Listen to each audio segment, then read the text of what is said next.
बाकी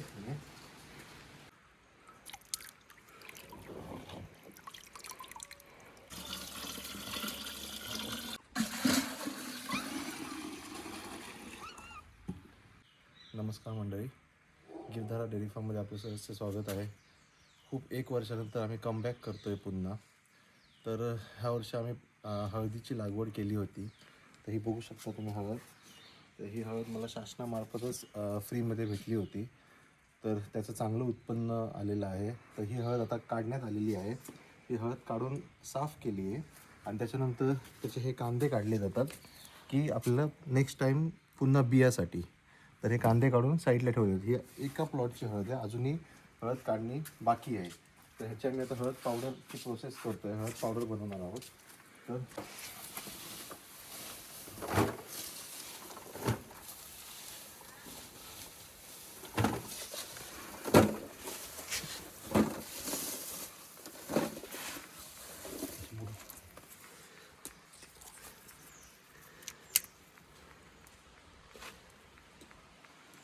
वास मस्त आहे.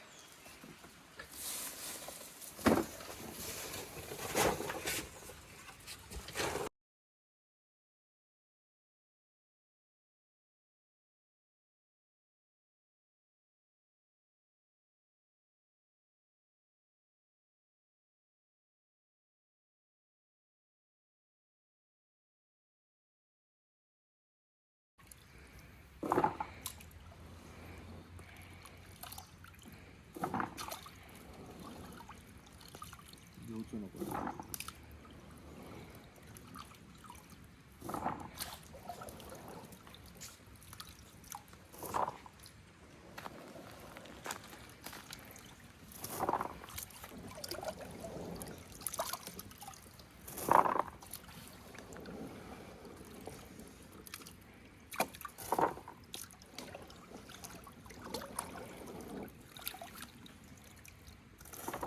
पहिल्यांदा ही हळद मी एकदा धुवून घेतली आहे. आता मी हळद पुन्हा धुणार आहे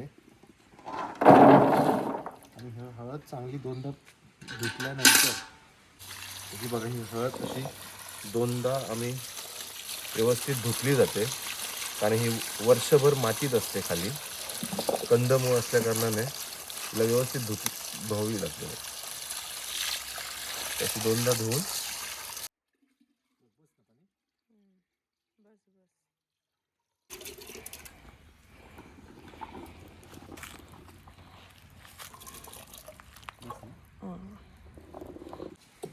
गरम पाण्यात उकळण्यात येते. इथं बघू शकता तुम्ही.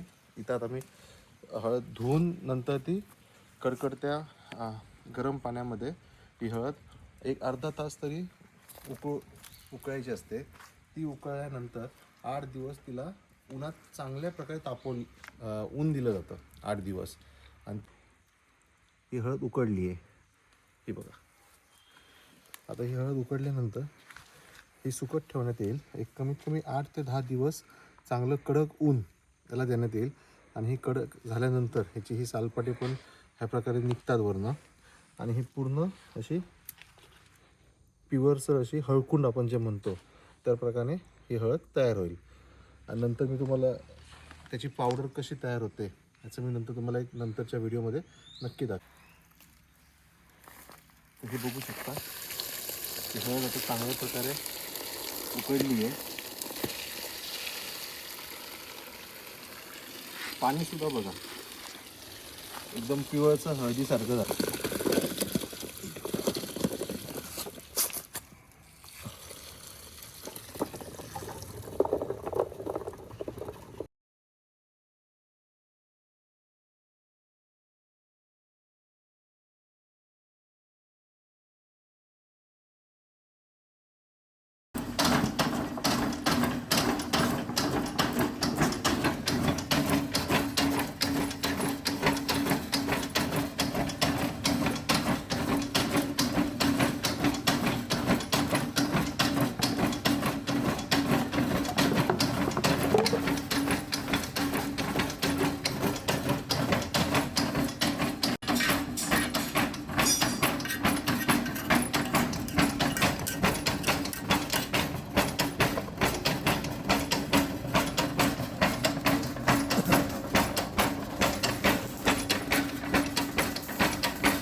तुमच्या व्हिडिओवरून मला कस्टमरसुद्धा चांगलेच भेटत आहेत हळदीसाठी, खूप इच्छुक आहेत.